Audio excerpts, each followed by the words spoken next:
the light of the world. Lord, you call me the light of. 믿음이 뭡니까? 아브라함을 보면요, 믿음은 하나님이 주신 약속을 믿는 것입니다. 하나님의 구체적인 약속을 믿는 것입니다. 그런데 이 하나님의 약속은 하나님의 계획의 일부라는 것을 알아야 됩니다. 구체적인 약속은 언제나 하나님의 섭리, 우주 전체를 회복하시는 하나님 나라의 계획에 연결되어 있는 일부입니다. 무별을 셀 수 있나? 무슨 말입니까? 그냥 하늘에 별이 많지 이게 아니고요, 하나님이 그것을 다 만드셨습니다. 그걸 되새기는 거예요. 온 우주를 만드신 하나님의 그 스케일, 그 큰 계획 가운데서 하나님께서 아브라함을 만나고 아브라함에게 약속을 주시고 그러는 겁니다. 이 약속이 아브라함 입장에서는 큰 거지만 하나님 입장에서는 작은 거예요. 왜냐? 아브라함이 작기 때문입니다. 아브라함의 이해의 폭이, 기대의 폭이 작기 때문입니다. 하나님과 아브라함이 만나는 접촉점은요, 이 약속, 이삭의 탄생입니다.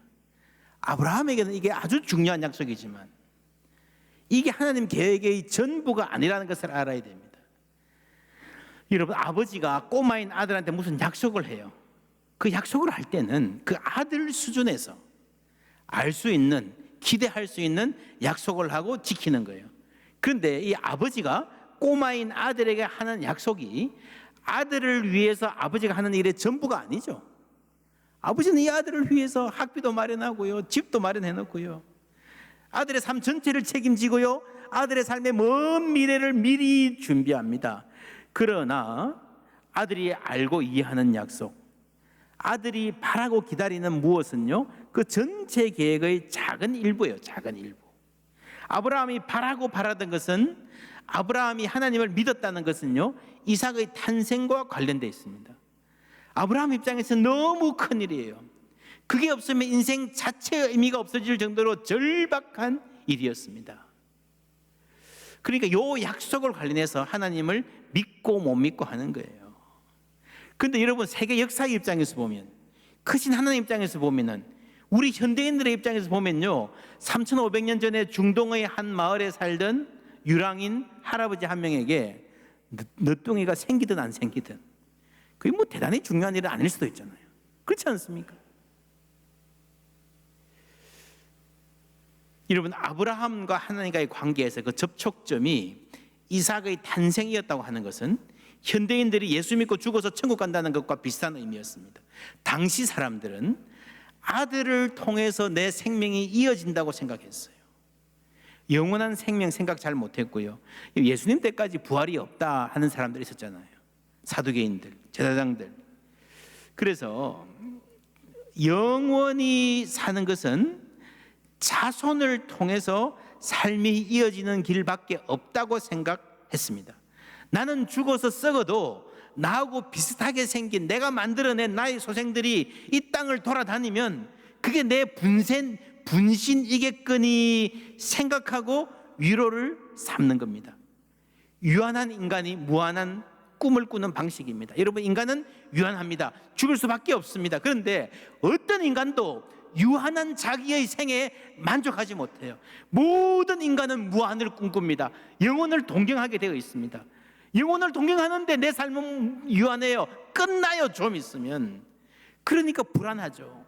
그 불안, 이 이 유한성과 무한에 대한 갈망을 나름대로 해소하는 방법, 여러분, 많은 문화권에서 발견되는 방법이 바로 이겁니다. 자손을 통해서 내 삶을 이어가겠다는 거예요. 그렇게 생각하고 싶다는 거예요. 우리나라도 이게 강하잖아요, 그렇죠? 그렇죠? 그래서 아직까지, 옛날에 그랬고요, 아직까지도 그런 사람들이 있습니다. 아들이 없으면 불안해요. 아들이 없으면. 어떤 어른들은요, 아들이 있어도 손자가 없으면, 아들 집에 아들이 없으면, 딸 집에 손자가 있어도 뭐 아니라 그러더라고요. 아들 집에 아들이 있어야 돼. 그거 없으면 내 대가 끊겼다 그러고 얼마나 비통해하는지 몰라요. 왜 그렇습니까? 소멸되는 이 존재에 대한 불안입니다. 여러분, 우리를 구원해서 천국 가게 하시는 것은요, 온 우주를 향하신 하나님의 크신 계획의 일부였습니다. 그래서 바울에게 있어서 구원이라고 하는 것은 단지 우리 개인의 영생뿐 아니라 새로운 세대, 민족의 회복, 우주 전체의 갱신, 새롭게 됨이라는 하나님의 우주적인 계획에 함께 가는 것이었습니다. 아브라함을 부르신 목적도 그렇습니다. 너 아들 없이 죽지는 않게 해줄게. 그것 때문에 부르신 게 아니잖아요. 아브라함을 부르신 것은 세상 전체를 구원하시려는 광대한 계획의 일부로 아브라함을 부르신 거예요. 이삭의 탄생도 그 계획의 일부입니다. 물론 아브라함에게는 그것이 아들 하나 낳는 게 전부처럼 느껴질 수도 있어요. 우리는 늘 나와 관련된 작은 일을 통해서 크신 하나님을 만납니다. 내가 작기 때문에요. 그래서 우리와 하나님의 접촉점은 제한되어 있고 우리의 시야도 좁고 상상력도 빈곤하기 때문에 하나님의 뜻과 계획을 모르는, 헤아리지 못하는 부분이 참 많습니다. 그래서 내 생각에는 이쪽으로 가야 되는데 하나님이 다른 쪽으로 인도하시는 것 같은 때가 있고, 내 생각에는 지금쯤 하나님이 큰 거 한 방을 내 인생에 빵 터뜨려 주셔야 되는데 가만히 계시는 것 같은 답답할 때가 있는 거예요. 그래서 우리는 때로 의아하고 종종 불만을 갖고 자주 절망합니다. 하나님에 대해서 절망을 합니다. 야, 이제 안 되겠다, 포기해야지, 하나님 믿을 게 못 돼 라고 말하는 지점 근처까지 가요. 아브라함도 그랬습니다. 여러분, 아브라함이 하나님을 믿으니 이를 그의 의로 여기니라, 이 빛나는 문장, 이 후대의 길이 기억되고 마틴 루터가 종교개혁할 때 붙들었던 이 문장도요, 이 엄청난 이 사건도요, 아브라함이 컨디션이 좋을 때 일어난 사건이 아니에요. 아브라함이 기다리다가 지쳐가지고 삐져가지고요, 하나님에 대해서 입이 이만큼 나왔을 때에, 그럴 때에 한 말입니다. 창세기 15장은 이렇게 시작합니다. 이후에 여호와의 말씀이 환상 중에 아브라함에게 임하여 이르시되, 아브라함아 두려워하지 말라, 나는 내 방패요 너의 지극히 큰 상급이니라 고 하셨는데, 아브라함이 아멘 감사합니다 안 그랬어요.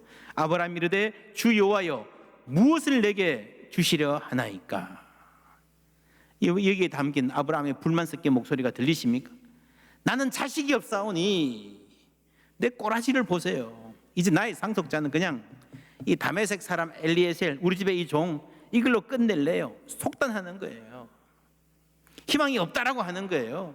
조급한 거예요. 때로 믿음의 반대는 조급함입니다. 믿음의 반대는 조급함입니다. 코로나19 언제 끝날까요? 속히 끝날 줄 믿는다고 외치고 아멘하면 좋겠지만 그것만이 믿음일까요? 아닐 수도 있습니다. 그리 아니하실지라도 이 어둠의 골짜기를 신실하게 어떻게 하면 믿음으로 살까? 그게 믿음이 아닐까요? 아프신 분들이 있습니다. 간절히 바랍니다. 빨리 이 병원, 제발 병원 출입하는 거 좀 지긋지긋한 거 좀 졸업하고 다시 병원 안 가도 되는.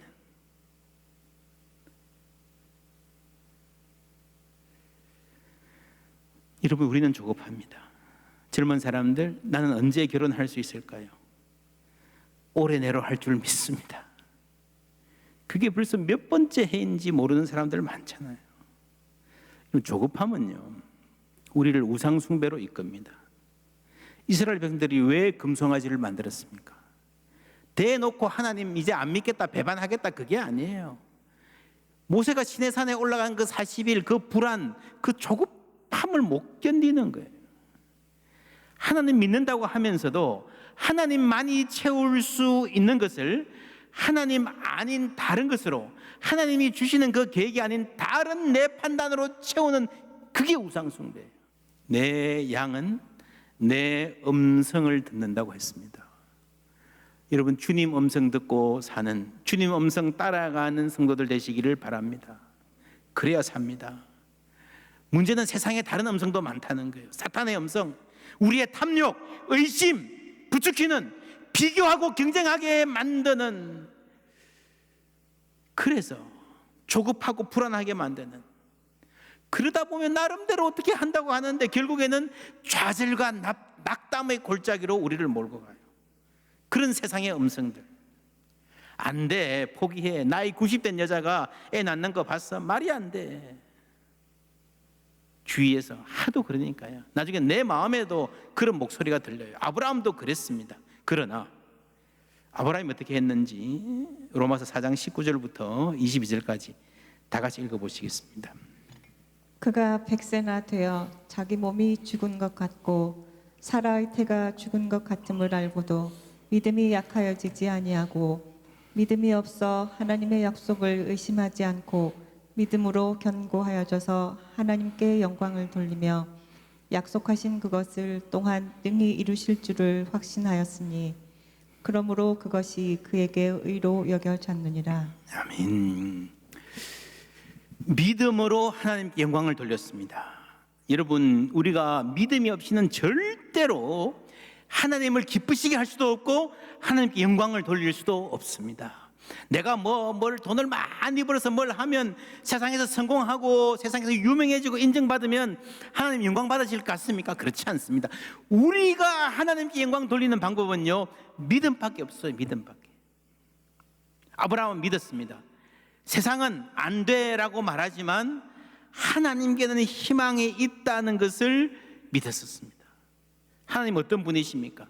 하나님 우리를 살리시는 분입니다. 하나님은 죽은 자를 살리시며 없는 것을 있는 것으로 부르시는 이시니라. 하나님이 어떤 분입니까? 죽은 자를 살리시며 없는 것을 있는 것으로 부르시는 이. 여러분, 믿음에서 가장 중요한 거는요, 내가 아니라, 내가 얼마나 세게 믿었는가가 아니라 하나님이 어떤 분인가를 알고 믿는가에 달려 있어요. 여러분, 세상 일도 그래요. 여러분이 기업을 해요. 납품을 해요. 모기업, 든든한 기업 만났어요. 내가 잘하는 거 중요하죠. 그러나 여러분, 내가 아무리 잘해도요, 내가 아무리 열심히 해도요, 모기업이 무너지면 내가 만드는 물건 팔로가 없어요. 다 그냥 폐품이 돼요. 그렇지 않습니까? 직장 가서 아무리 열심히 해도, 물론 내가 열심히 하는 건 중요하죠. 회사가 망하고 문 닫으면 다 그냥 똑같이 실업자 되는 거예요. 내 믿음도 중요하지만 훨씬 더 중요한 게요, 하나님의 능력, 하나님의 사랑, 하나님의 신실하심을 아는 것입니다. 하나님 어떤 분이십니까? 사무엘상에도 이런 말이 나옵니다. 여호와는 죽이기도 하시고 살리기도 하시며. 여러분, 죽어도 살리신다는 거예요. 한나가 이렇게 고백하고 기도했습니다. 그리고 오늘 로마서에 보니까 없는 것을 있는 것 같이 부르시는 하나님이라고 했습니다. 여러분, 없는 것을 있는 것 같이 부른다는 말이 무슨 말입니까? 있는 사람도, 여기에 존재하는 사람도 하나님이 부르시면 당연히 대답하겠지만, 대답하고 반응하겠지만, 없는 것이라도 하나님이 부르시면 여러분 생긴다는 거예요.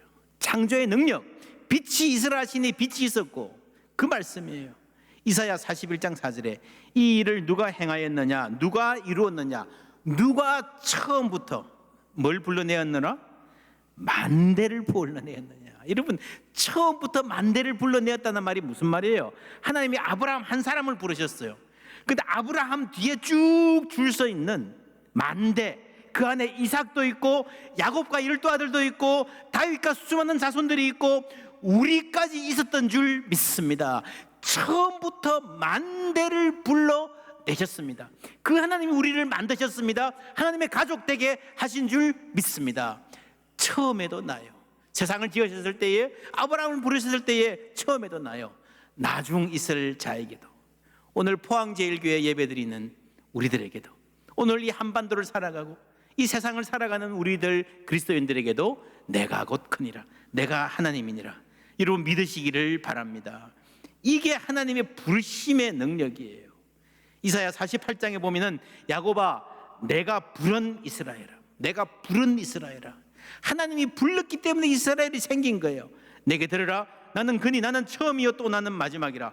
과연 내 손이 땅의 기초를 정하였고 내 오른손이 하늘을 폈나니 내가 그들을 부르면 그것들이 일제히 서느니라. 여러분이 하늘과 땅이 어떻게 생긴 줄 아십니까? 하나님이 있으라 할 때에 그 창조의 음성, 그 능력으로 이 모든 우주 만물이 생겼습니다. 오늘 우리 찬송한 대로 온 천지 창조하시던 그 말씀 힘이 있어 영원히 변치 않는 줄 나 믿사옵니다. 그 음성으로 우리를 부르신 거예요. 이사야는 이사야 6장에서 성전 문지방이 흔들리면서 자신을 부르시는 하나님의 음성을 들었던 사람입니다. 그래서 이사야가 된 거예요. 바울도 하나님이 부르신 사람입니다. 로마서 1장에서 하나님이 나를 사도로 부르셨고 여러분 한 사람 한 사람도 불렀기에 여러분이 지금 그리스도인 되었고 예배드리고 있습니다 라고 말하면서 이 로마서라는 편지를 시작합니다. 그리고 이 부르심이 얼마나 능력 있는 부르심인지 계속해서 되새겨줍니다. 죽은 자를 살리시는 창조주의 부르심이십니다. 없는 것을 있게 존재하게 하시는 창조주 능력의 부르심인 줄 믿습니다. 아브라함이 어떻게 독자 이삭을 100세에 낳은 그 금쪽 같은 내 새끼를 바칠 수 있었을까요? 여러분, 아브라함이 아는 거예요. 내가 이삭을 어떻게 갖게 되었는지를 아는 거예요. 나와 내 아내는 죽은 자나 다름이 없었는데 하나님이 이 생명을 창조하셨다, 주셨다는 것을 믿는 거예요. 그래서 여러분 아들을 바치는 게 물론 어렵겠지만 불가능하지는 않는 거예요. 아브라함의 순종, 그 행함은요 믿음에서 나온 순종입니다. 그 믿음은 내가 믿어야지, 자기 암시 세게 믿어야지, 더 세게 믿자, 그게 아니고 하나님이 얼마나 놀라운 분인지, 하나님이 얼마나 위대한 분인지, 하나님이 어떤 능력과 사랑을 갖고 계신지를 아는 믿음이에요. 그 신실한 하나님이 나를 버리지 않으실 것이고 최선의 삶을 주실 것이라는 것을 아는 믿음입니다. 그래서 여러분, 이삭의 탄생을 통해서 아브라함의 대를 이어가시는 이 이야기는요 하나님의 큰 구원의 이야기, 훨씬 더 큰 이야기의 일부입니다. 그리고 이 큰 이야기, 이 큰 구원의 핵심 중에 핵심은 그리스도를 죽은 자 가운데서 살리신 부활의 하나님, 그리스도의 생명의 복음입니다. 정리하면 죽은 것 같았던 사라의 자궁에서 이삭이 나왔습니다. 죽은 자들의 공간인 무덤에서 그리스도가 살아서 나왔습니다. 영어로 하면 자궁은 움이고요, 무덤은 툼입니다. 움에서 생명이 나오고 툼에서 생명이 나왔습니다. 이렇게 보면 우리의 믿음과 아브라함의 믿음이 어떤 공통점을 가지고 있는지 선명하게 알 수 있습니다. 4장 23절, 24절 다 같이 읽겠습니다.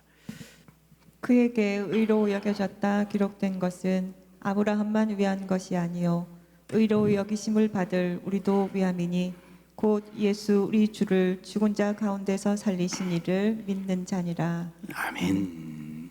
자, 아브라함이 믿었던 믿음은요 죽은 자를 살리시며 없는 것을 있는 것으로 부르시는 하나님. 우리의 믿음은 예수 우리 주를 죽은 자 가운데서 살리신 하나님을 믿는 믿음. 할렐루야. 같은 하나님이죠. 부활의 주님, 생명의 주인이신 하나님, 창조의 아버지 하나님이십니다. 그래서 아브라함이 바랄 수 없는 중에 바라고 믿었던 것입니다. 세상 모든 사람이 희망이 없다, 너 인생은 끝이다 그래도 포기하지 않고 끝까지 믿음에 견고하여 져서 하나님께 영광을 돌릴 수 있었던 것입니다. 오늘 우리도 마찬가지입니다. 우리의 삶이 얼마나 힘든 가운데 있습니까? 답답한 가운데 있습니까? 한 치 앞도 안 보이는 한국교회 앞날도 그렇고 여러분 가운데 많은 분들이 이 인생 앞으로 어떻게 사나 절망하고 있는 분들 있을 줄을 압니다. 그러나 하나님 우리에게 바랄 수 없는 중에 바라고 믿는 믿음 주시기를 원합니다. 하나님은 창조의 하나님, 생명의 하나님입니다. 죽은 자를 살리시고 없는 것을 있는 것 같이 부르신 하나님이 예수 그리스도를 죽은 자 가운데서 살리셨고 그 생명의 힘이, 그 성령의 능력이 지금도 우리와 함께 하시는 줄 믿습니다. 이 말씀을 바울은 이렇게 표현합니다. 25절에 예수는 우리가 범죄한 것 때문에 내 주임이 되고 또한 우리를 의롭다 하시기 위하여 살아나셨느니라. 정리하면 십자가로 죄를 사하시고 부활로 의롭다 하셨습니다. 이것을 조금 의아해하는 주석가들이 많습니다. 서양 주석가들 가운데는. 왜냐하면 십자가로 의롭다 하셨다 하는 게 좀 더 어울릴 거다. 십자가라는 단회적 사건을 통해서 우리를 무죄 방면하시는 그런 의미에서의 칭의를 이야기하는데 그렇지 않습니다. 여러분, 이 칭의라고 번역된 것은요, 디카이오시스, 디카이오는요 단순히 의롭다 함이만이 아니라 바로 잡는 거라 이야기했습니다. 이게 부활과 특별히 어떻게 연결되는가 하면 첫째로요, 죄인들이 예수를 사형수로 판결하고 십자가에 못 박으라 하고 죽였습니다. 하나님이 이 전체를 판결하십니다. 양쪽을 놓고 판결하시되 예수가 옳았다, 너희들은 틀렸다 하는 게 부활이에요. 부활은 이 부활에 의해서 세상이 심판받는 거예요. 예수가 옳았다 하는 빈디케이션입니다. 두 번째로 부활하신 그리스도의 생명이 우리와 함께 하셔서 우리도 그 새 생명 가운데 행하게 하십니다. 그러므로 6장 4절입니다. 우리가 그의 죽으심과 뭐라고요? 합하여 세례를 받음으로 그와 뭐라고요? 함께, 합하여, 함께, 같이, 연합, 이 똑같은 단어들이죠. 같은 의미죠.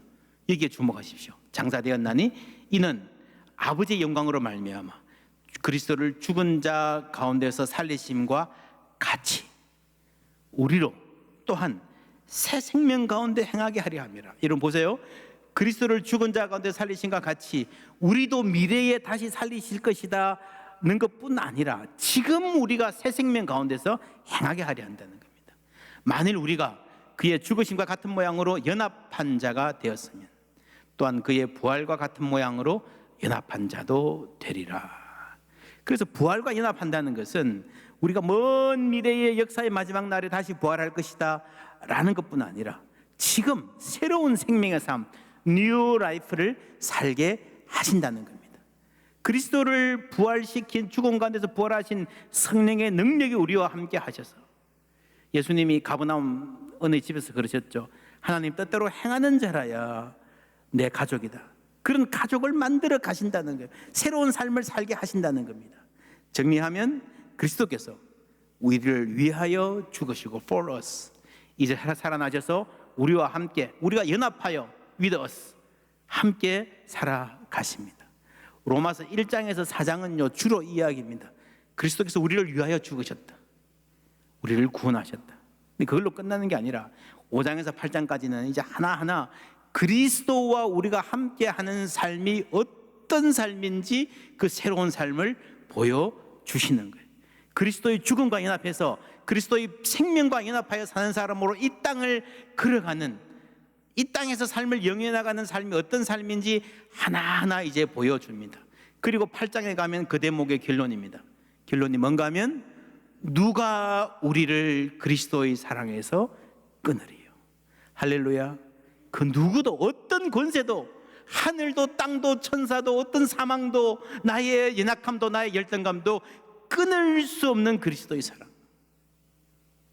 하나님께서 우리를 얼마나 깊고 견고하게 질기게 사랑하고 계신지, 하나님의 그 사랑이 우리를 얼마나 든든하게 붙잡고 계신지 우리가 계속해서 보게 될 것입니다.